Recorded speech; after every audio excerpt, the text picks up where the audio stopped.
हम लोग स्टार्ट करेंगे chapter 9 linear in equality linear in equation. Linear in equation में सबसे पहले लीनियर इक्वेशन क्या होता है ये आप लोग समझ लीजिए। The statement of the inequality between two expression involving a single variable with the highest power 1 is called linear equation. The sign lesser than, greater than, lesser than, equal to, or greater than, equal to are the symbol of the inequality. Means some example of the linear equation are 8x plus 6 is greater than 0, 5x plus 2 lesser than equal to 3x minus 6, 9p plus 10 greater than equal to 12. Okay, these are the example of the linear inequation. All the linear equation are same as it is. Now we are going to start what is the replacement set and the solution set. We know that the linear equation is in one variable has the unique solution. ये आपको पता है जब linear equation होती है, linear equation का मतलब 2x plus 3y equal to 5 इस तरीके से कोई वैल्यू दी होती है तो उसका हमें उसकी जो सोल्यूशन मिलता है वो एक मिलता है। जैसे x equal to 4, x equal to 5। अब ये आपको इन इक्वेशन दे रखी है x minus 4 is greater than 7. This inequation will hold true if x equal to 12, 13, 14 and so on. So we see that there is more than one value of x which give us the solution for the inequation. मतलब कहने का ये है कि जब linear equation होती है तब उसमें यूनिक सोल्यूशन मिलता है, लेकिन जब इक्वेशन यानी इनक्वालिटी होती है ग्रेटर देन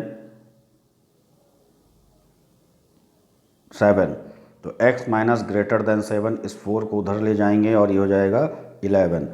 अब 11 से बड़े भी नंबर हैं जैसे 12 हो गया, 13 हो गया, 14 हो गया, सो ऑन। अब इसके बाद जो आता है in fact there is the set of all solution which is called solution set. solution set कहते हैं जिसमें सारे solution को satisfy करती है value, that is called solution set. The set from which the value of solution set are taken is called replacement set. यानी कि आपको कई नंबर्स दिए होंगे, कई सॉल्यूशन, कई सेट्स, कई सॉल्यूशंस दिए होंगे, उसमें से जो इक्वेशन को सेटिस्फाई करेगी वो हमारा सॉल्यूशन सेट कहलाएगा। जैसे अगर हम ये इक्वेशन लेते हैं तो आप देख रहे हैं x माइनस 4 ग्रेटर देन 7। अब ये रिप्लेसमेंट सेट है, रिप्लेसमेंट सेट में 1 2 5 8 11 15 16 तो सॉल्यूशन क्या हो जाएगा 15 और 16। क्यों? क्योंकि अगर हम यहाँ 1 रखते हैं x की प्लेस पे तो value minus 3 is greater then 7 आती है जो कि सही नहीं है, यानी कि it is not true. Minus 3 is greater then 7, minus 3 हमेशा पॉजिटिव नंबर से छोटा होता है। 2 रखेंगे, 5 रखेंगे, 8 रखेंगे, 11 रखेंगे तो ये सेटिस्फाई नहीं करेगी, लेकिन जैसे ही हम 15 रखेंगे तो 15 में से 4 जाएगा, 11 इज़ ग्रेटर देन 7, ये इसको सिंप्लीफाई कर रही है। तो रिप्लेसमेंट सेट ज़्यादा दिए होते हैं, उसमें से सॉल्यूशन सेट केवल वही नंबर निकलते हैं जो इक्वेशन को इन इक्वेशन को सेटिस्फाई करते हैं। अब आपको रूल बताया जाएगा, rule for solving the linear inequation. Okay, rule for solving linear inequation are quite similar to the rule for solving the linear inequation. These rules are as follows. First है we can add same number or variable to both side of the equation. जैसे 3x greater than 12, it means 3x plus 6 is greater than 12 plus 6. 3x plus 6 is greater than 18. अब इसको solve कर लिया जाएगा और solve करने के बाद x की जो वैल्यू आएगी ग्रेटर या लेसर देन में, उसका हम एक सोल्यूशन सेट बनाएंगे। तो इस तरीके से स्टेप वाइज कैसे दिया जाता है ये इसमें बताया जाएगा आगे। अब step to solve the linear inequation. First step क्या है? Simplify both side of the inequation, यानी इन इक्वेशन को हम लोग बोथ साइड क्या कर लेंगे? सॉल्व कर लेंगे, और सॉल्व करने के बाद उनको हम लोग वैल्यू लिख लेंगे। Collect all the like terms, एक तरफ लाइक टर्म सारे हो जाएंगे।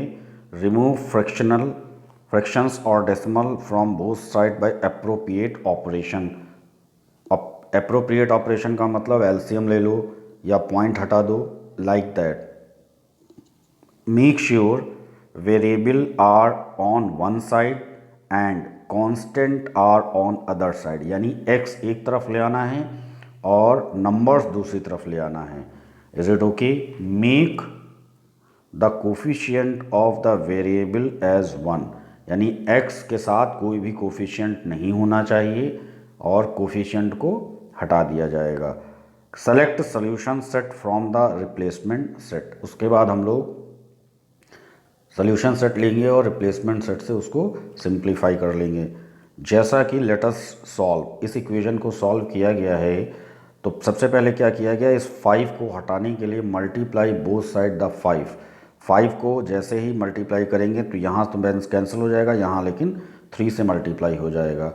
अब सब्ट्रैक्टिंग 1 फ्रॉम बोथ साइड, दोनों तरफ से हम सब्ट्रैक्ट कर लेंगे 1 को, तो यहाँ से 1 हट जाएगा और ये हमारे पास वैल्यू आ जाएगी। x की वैल्यू निकालने के लिए डिवाइड करेंगे 4 से दोनों साइड और x की वैल्यू ये आ जाएगी। तो इसका मतलब क्या हुआ? इसका मतलब ये होगा कि x की जो वैल्यू है वो 3 1.5 से कम है। तो अब ये नेचुरल नंबर दिया हुआ था, तो नेचुरल नंबर का मतलब क्या होगा? रिप्लेसमेंट सेट हो जाएगा, सोल्यूशन सेट हो जाएगा 1 2 3, रिप्लेसमेंट सेट इसमें नेचुरल नंबर है। तो ये चीज़ यहाँ तक क्लियर हो गई। अब हम लोग एक्सरसाइज पे आएंगे। ये आपकी एक्सरसाइज दे रखी है। If the replacement set is -8 -6 -4 -2 0 2 4 6 8, find the solution set for x is greater than equal to -3। अब वैल्यू कहाँ से कहाँ तक आपको लाई करनी है? ग्रेटर देन -3 से, तो आप देख रहे हैं इक्वल टू भी होना चाहिए, यानी कि 3 इंक्लूडेड होगा। तो रिप्लेसमेंट सेट में आप देख रहे हैं यहाँ कहीं -3 is not given, so we have to take in -2 to 8। This is your solution set, -2 to 8। Okay, this is written in the curly bracket. This is called solution set. Same as it is if we are taking x is greater than equal to -2, then we have -2 to 8. Okay, now next is represent the solution on the number line. If x is lesser than 7 is given, then and x belongs to w का मतलब यहाँ पर है whole number. Okay, x belongs to whole number. This is the replacement set. x की value हम लोग lesser than 7 तक लेंगे, तो लेसर देन 7 का मतलब हो गया कि हम लोग 0 से स्टार्ट करेंगे और 7 तक। तो आप देख रहे हैं इसमें सब सर्किल डार्क रख दिए गए हैं, तो इसे हम बोलेंगे 0 तक आपको, क्योंकि 0 भी इंक्लूड करना है तो ये भी डार्क लेना पड़ेगा। ओके, अब दूसरा जो क्वेश्चन इसमें दे रखा है वो दे रखा है -3 से लेकर और 5 तक। x की वैल्यू इन दोनों के बीच में लाई कर रही है, और ये क्या दे रखा है? i, इंटीजर प्लस और माइनस दोनों होते हैं। तो देखिए आपने डार्क सर्किल बनाया गया है -3 से लेकर +5 तक, -3 to 5 तक सारे नंबरों को इसमें इंक्लूडेड कर लिया गया है। तो ऐसे सेट को बना देने से हमारे पास ये प्रॉफिट मिल जाता है। और दूसरी सबसे इम्पॉर्टेंट चीज़ ये है आपके लिए, when you have to draw the line then arrow must be have, यानी एरो दोनों तरफ होना कंपलसरी है। ये अगर आप नहीं लगाते हैं तो इसका मतलब है कि ये लाइन आपकी कंप्लीट नहीं है। अब आगे के क्वेश्चंस नेक्स्ट हैं। अब जैसे ही इस इनक्वालिटी को सॉल्व किया गया है, 3x + 4 is lesser than 22x belongs to n, subtract 4 from both side, यानी ये जो 4 दिया है दोनों तरफ देखिए हमने माइनस करके भी दिखाया है। तो अब 4 कैंसिल आउट हो जाएगा, 22 से 4 माइनस करेंगे 18 बचेगा। डिवाइडिंग बोथ साइड बाई 3 से डिवाइड करेंगे तो मेरे पास ये वैल्यू आ जाएगी। चूँकि ये नेचुरल नंबर दे रखा है तो लेस देन 3 मतलब लेस देन 6 मतलब 1 2 3 4 5, 6 नहीं इंक्लूड किया गया है क्योंकि यहाँ पर इक्वल टू का साइन नहीं लगा है। So we are not including the 6। Okay, this is the question how to solve the inequality. Now next question is solve the inequality and represent the solution graphically. Graphically means इसको आपको number line पर denote करना है। ये आपके पास एक question दे रखा था जो कि होल नंबर को बिलोंग कर रहा है। तो आप देख रहे हैं सबसे पहले हमने क्या किया, दोनों तरफ से 5 को सब्ट्रैक्ट कर लिया है तो ये आंसर आ जाएगा। यहाँ आने के बाद अभी 2x यहाँ से हटाएंगे क्योंकि लाइक टर्म एक साथ होने चाहिए। Adding both side the x, तो x दोनों तरफ ऐड कर लिया गया तो ये आंसर मेरे पास आएगा। डिवाइड कर देंगे 2 से तो आंसर हो जाएगा लेसर देन। अब आप एक चीज़ यहाँ पर बहुत ध्यान से देखेंगे कि देख रहे हैं यहाँ पर ग्रेटर देन है, लेकिन जब दोनों तरफ माइनस के साइन देते हैं और माइनस से डिवाइड करते हैं तो इनक्वालिटी चेंज हो जाती है। तो अब मेरे पास वैल्यू ये आ जाएगी और इसको हम लोग क्या करेंगे, नंबर लाइन पर ग्राफिकली दिखा देंगे। तो 0 और 1 ही इसके सोल्यूशन सेट हैं, तो यही दोनों इसमें सिंप्लीफाई कर लिख लिए गए हैं। तो ये आपका सोल्यूशन सेट हो गया। इसके बाद आता है ये एक रिप्लेसमेंट सेट दे रखा था, इसको आपको सॉल्व करना है। तो इसको इसलिए सॉल्व करना हम बता रहे हैं क्योंकि इसमें अपॉन में नंबर दिए हुए हैं, कैसे इनको सॉल्व करेंगे। तो ये नंबर अपॉन में दिए हुए थे, इनका हम पहले एलसीएम निकाल लेंगे, मल्टीप्लाई कर देंगे पूरे को और ये हमारे पास इक्वेशन बच जाएगी। फिर आगे इक्वेशन उसी तरह निकालेंगे जैसा कि हमने पहले निकाला है। सब्ट्रैक्ट कर देंगे 4 को दोनों तरफ तो आंसर ये बचेगा। अब 3 उस तरफ ले जाना है तो 3x से दोनों तरफ सब्ट्रैक्ट करेंगे तो ये आंसर आ जाएगा। -3 से डिवाइड कर देंगे तो ये आंसर आ जाएगा। तो अब मेरे पास आंसर सोल्यूशन सेट क्या बचेगा, ये बच जाएगा। -3 से नहीं +3 से इसको डिवाइड कर देंगे। तो +3 से जब हम इसको डिवाइड करेंगे तो चूँकि माइनस यहाँ से नहीं हटाया है हमने, तो ये आंसर हमारे पास आ जाएगा सोल्यूशन सेट में। ठीक है, तो यहाँ तक क्योंकि वो हमारे पास जो रिप्लेसमेंट सेट दिया हुआ था, इस वजह से ये रिप्लेसमेंट सेट की आंसर सोल्यूशन सेट के रूप में निकलेगी। इस तरीके से आपकी एक्सरसाइज इसी पर डिपेंड है, ज़्यादा क्वेश्चंस नहीं है, सेम एज इट इज़ है। तो आप लोग इसको करने की कोशिश करेंगे।